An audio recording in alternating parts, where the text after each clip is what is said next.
everybody, and welcome to the Life and Listings podcast. I have Jayme Downey here, which I met a few years ago at broker owner training for Nextone. I'm so excited to have her here. Hey, Jayme.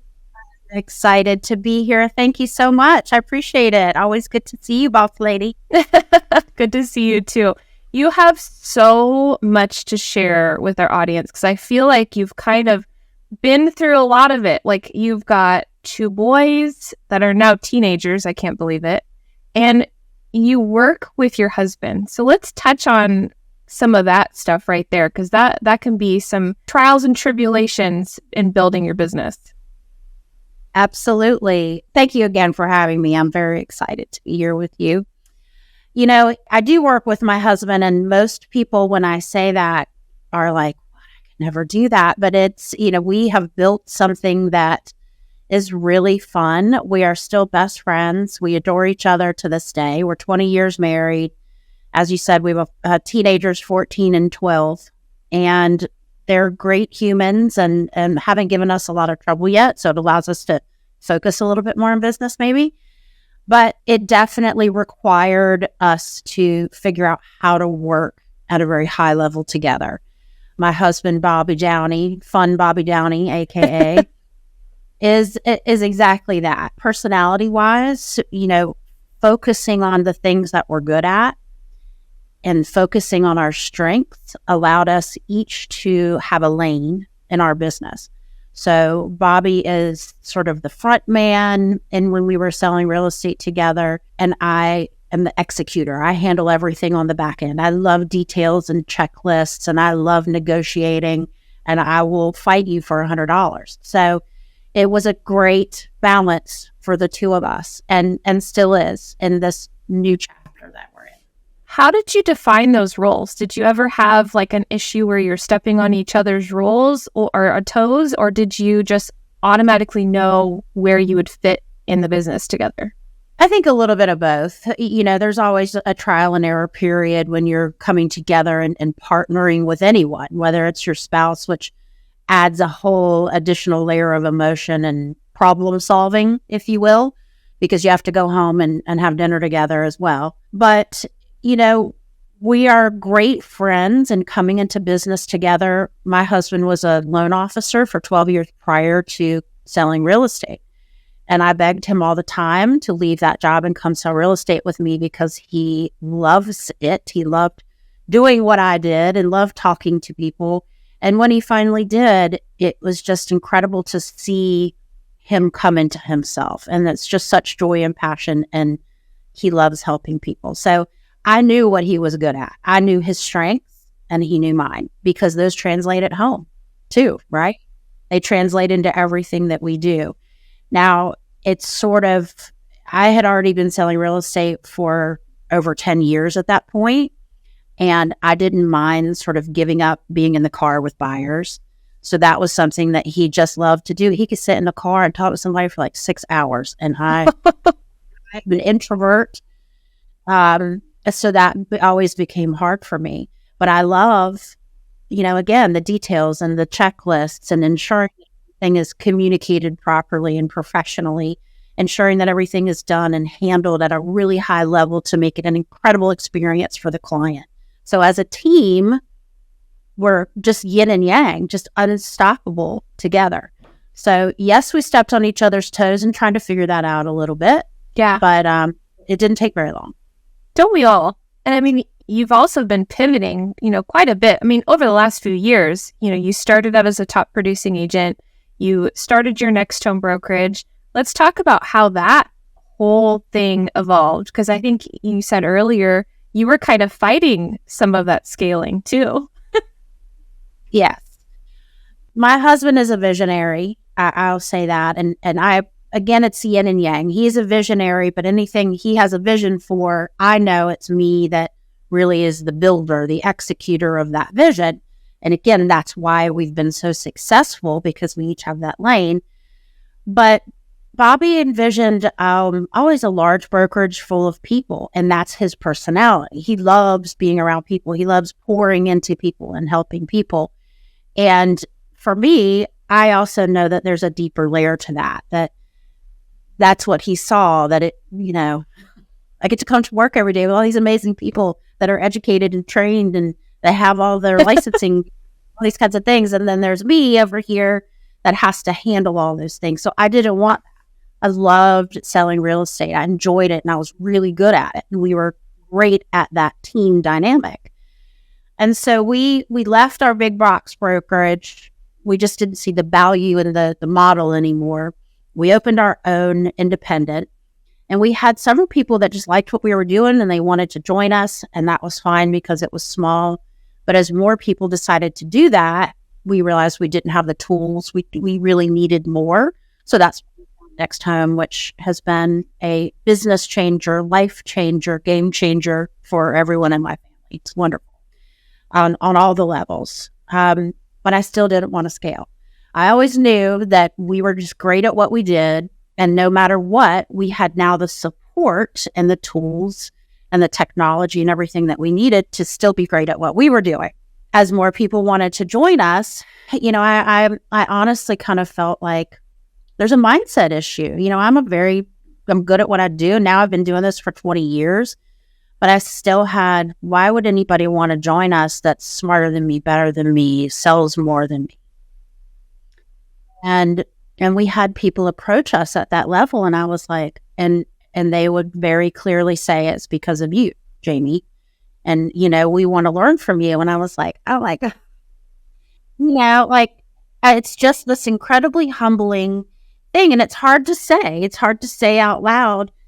But the reality is that our mindset is debilitating or it can launch us. Mm-hmm. Right? Can choose whichever route we choose to take. And for me, it was debilitating for the longest time until I just started really focusing on it and working on it.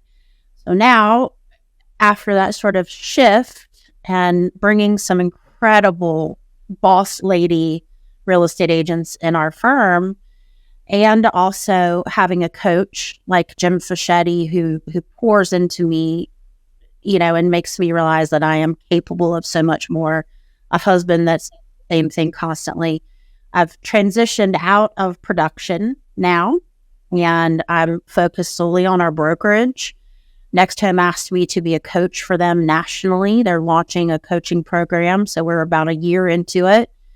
And it has been the transition, and maybe the reason I didn't want to leave selling real estate is because I love helping people. Yeah. And that's why we all get into this. It's not just about being great houses. It's really about being a part of this transformation in people's lives. And I translated that finally into coaching and really being able to help develop agents into, opening doors into a career that's life-changing for them and their families. That's amazing.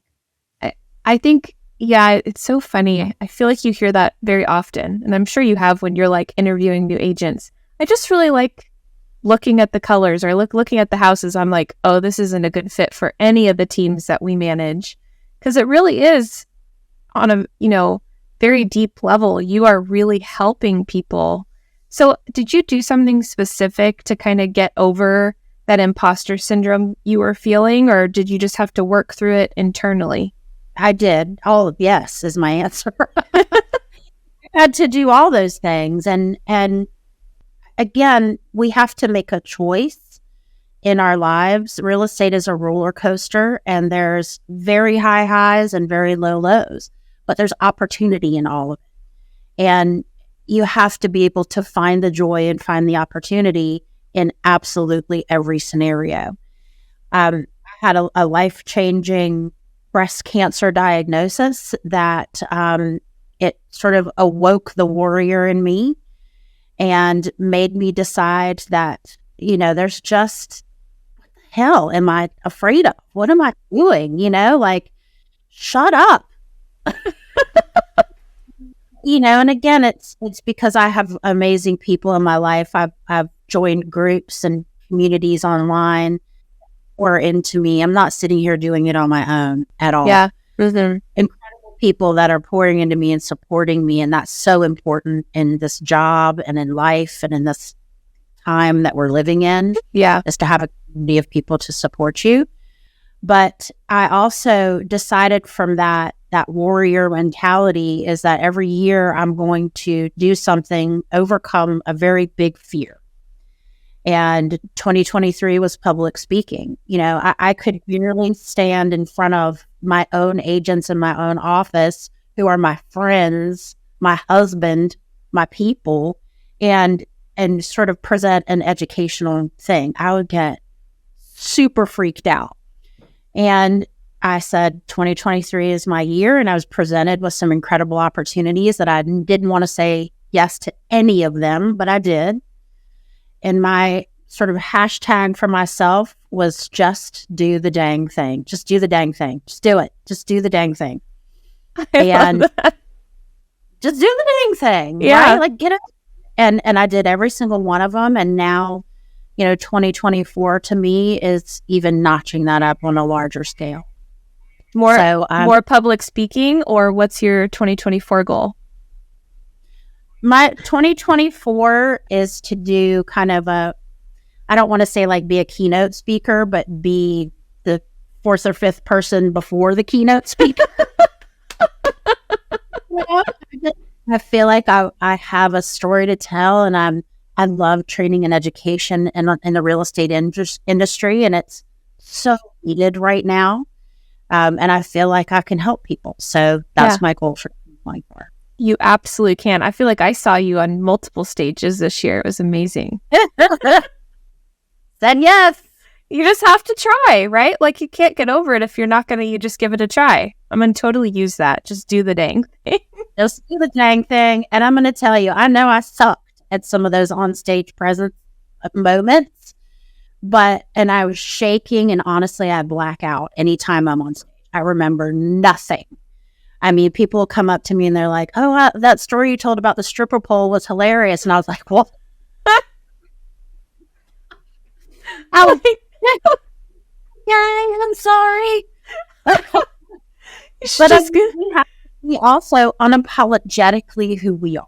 Yep. That's how I've handled it. And thank God I'm still here and still working through all my challenges. But just do the dang thing. Yeah. That's what you got to do. I mean, we talked about that earlier, right? Like just be who you are. That's one of the things like that I try to tell a lot of our agents when we're working through, like a lot of it ends up being like, what do they post on social media? I'm like, just be you. Is that so crazy to think about? Just be who you are. And they're like, oh, I can do that? I'm like, yes, you can. No, I will say that there's a mindset in our current culture that vulnerability is weakness, that we should be shamed for struggle. And it's just something that, I was never a big personal person on social media. I kind of was like, if we're not friends in real life, we're not going to be friends on Facebook. And I went through my 2021 was the year I fought for my life. And it was really hard. And I am a strong CEO. I don't need help. I got this. I mean, my husband didn't even come to appointments with me because I was like, no, I got it. I'm good. It's all fine. 6 surgeries later, and I got, every time they went in to go take the cancer out, they just found more. And every time I was like, that's all right. They'll get it next time. I got this. Everything's fine. Until I was not fine. And at that last surgery, when the diagnosis came in, I was shattered in a million pieces and I was crying. It was late at night. There may have been wine.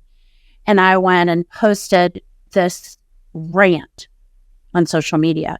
And it was like me talking to a therapist. I mean, it was everything that had been bottled up in me for that year all came out on Facebook that night. And then I went to bed, and it was raw, and it was brutal, and it was very, very honest and very vulnerable, which again is just not who I have presented myself to be at that time on social media. And I woke up the next day, and it, in the midst of the people who respond because that you're kind of supposed to, you're amazing, whatever, you're a fighter, whatever. You're supposed to type those things and those kinds of posts. The impact for me was the people that messaged me privately from all over the world. I made the post public because most of my stuff is public because it wasn't personal. Yeah. And all over the world about you're saying the things that I wish I could say. And it's so great to have a partnership on this journey. When you're in something hard, all we want to do is protect our people. So at that time, I didn't want my husband and my kids, especially, and my mom, they're walking through this journey right beside you, as terrified as you are, and you want to protect them.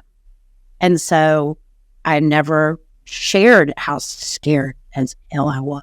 And how, when you let that fear in about what the possibilities for the future may be.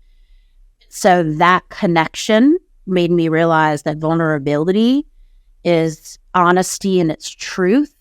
And if we were all a little bit more vulnerable, then the world would be a lot happier place. Real estate isn't perfect. Life isn't perfect. It is hard. Real estate is hard right now. Yeah. So I encourage everyone to be truthful in your journey. People want to come along their journey with you. They want to support you. They want to high five you. They want to know that you started and you're kicking ass and doing everything possible to be successful. And then when you see that celebration of success, then they're high fiving you. But they're also encouraging when you have that rough day. Yeah. Even if it's just a rough day in real estate. It doesn't have to be cancer. We all have bad days. Yeah. So I encourage everyone to be vulnerable publicly. That's hard. That's so hard. There's been so many times in my life that I did the same thing where I just kind of kept it inside and didn't share, and we all do that, right? Social media, I think a lot of times is portrayed as buying the fancy cars and winning the awards and doing all these things and not necessarily sharing that you had a rough day as a mom, wife, you're sick, you haven't sold any houses, right? All these different things you're struggling with. Do you feel like that has translated into your coaching and you hiring agents and training agents? Do you feel like your coaching has changed? I feel like it allowed me to become a coach, honestly, because I didn't want to scale. I didn't want to own a brokerage with a lot of agents because I'm not a coddler. I'm not in my real life with my children, my family, and I'm not a pat you on the head kind of person. I am a truth teller and I'm direct. I am respectful and tactful. I'm a Southern girl, but I'm always going to tell you like it is. And I was just always fearful that wouldn't be taken properly. Now, what I found is that I have a tribe, that we all have our own people. Some people like me and some people don't, and that's okay. And if we got to all get to that place to be unapologetically who we are, that the people that respond to my love language is the people that I need to be hanging out with. So it allowed me to find agents that work in my office and coaching clients who respond really well to that sort of language. Yeah. That's give me the confidence to be me. You're like, don't expect me to coddle you because I'm not going to do it. I'm going to be honest with you. Mm-hmm. Yep. I say that in our we call it a discovery call, right? Where you call and you get to know me a little bit as a coach and I decide if you are coachable and you decide if I'm the right coach. And I say it right then. That's amazing. I love that. Because I feel like there's so many times, not just with coaching, but recruiting agents, I think a lot of broker owners bring in everybody and then wonder why they're not producing and the agent leaves. So really kind of even telling them what type of broker you are in the beginning is probably super helpful. Yeah, it is. It also, I came from a brokerage like that early on in my career and left because of it. and when the training was more geared towards new agents, and my husband and I were the top producing team in the office, and we had to wait like 2 or 3 weeks to get an appointment with somebody who could help coach us out of we were at the same place for 2 years, and we needed to, go up from there, break our ceiling, if you will. And so we just sort of swore that we'd never be that, and that we want to come to work every single day with people that we really love being around. And finding a level of confidence, not only mentally, but financially, where you can say no to people. I mean, in real estate, haven't you hit your moment when you can turn down a client?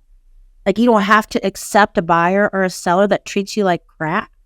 Like, I'm not doing that. I don't need the money that bad for you to treat me like crap. Yeah. Mm-hmm. And I feel like as owning my brokerage and being able to scale from an agent count perspective, I say no to a lot of people. Well, I'm sure that helps with culture too, right? It's not even just profitability. It's the agents all knowing that you really love them. You want them to be there. It's not a money thing. It's a business, obviously, but you really want them to be there because of their specific and unique gifts. That's what's so great about that. That's perfectly said. Yeah. The culture of our company, it's very tight, and I'm grateful for it. Mm-hmm. So I'm asking this question on every podcast, so we're going to totally pivot, but I feel like you and Bobby have probably got a really good one. What is the funniest thing that's happened to you in real estate? Oh my gosh. I feel like for a long time, you could probably write a book. If you've been in it for a long time, you've walked in on somebody naked. Yeah. You've walked in porn. You've walked in on people having sex or somebody in the shower. But I mean, those are the funny things to me because it's just wildly awkward. Yeah. And I think, honestly, the thing that comes to my mind is we all have our unique taste and our unique style and how we decorate our homes. Yep. And that does not fit for everyone. But we went in one place, and there's a lot of people that take like naked pregnancy pictures and stuff. Yeah. Those are everywhere. And then we went in one that was like it was like a sex room. And they were they're so proud of it. And we have to learn how to have hard conversations in real estate. Yeah. Right? Like, it makes me blush because I don't even want to tell you what we saw. I'll just say it like that. It was a lot. And it made me feel like, oh, Lord, I won't want any of these things. And I'm all right with it. But they wanted to like that with the listing photos. I mean, they'd for sure go viral. I don't know if they'd find the right buyer with it, but it would be one of those, like, what is that page? Like the crazy Zillow memes or something like that. Yeah. Oh, gotta love it. There was some stuff. I mean, like my husband's in construction. So I feel like when I was still selling, because I'm out of production now too, when I was still selling, I'd come home and I'd tell him like what happened to me that day. And he's like, no way. Like, yes, this is literally what happened to me. Just like going in someone's house. They knew I was coming. Like, what? What in the world? Okay, well, Jayme, this has honestly been amazing. I am so excited to share your story with everybody. If someone wants to, reach out about coaching or sending you a referral or just to chat, what's the best way to get a hold of you? I appreciate that. And I appreciate the opportunity for being here. Thank you. My name is Jayme Downey. And if you can't find me on the Google, then I'm really doing something wrong in real estate. My name is spelled Jayme, like John Fine. Jayme Downey. I'm in Charlotte, North Carolina. And if you have any questions for Jayme, you cannot find her on Google. You can always just DM me on Instagram, Jennifer the Realtor. It's the easiest Instagram handle to find. And thank you guys for joining today. And Jayme, we'll talk again soon. Thank you, my friend.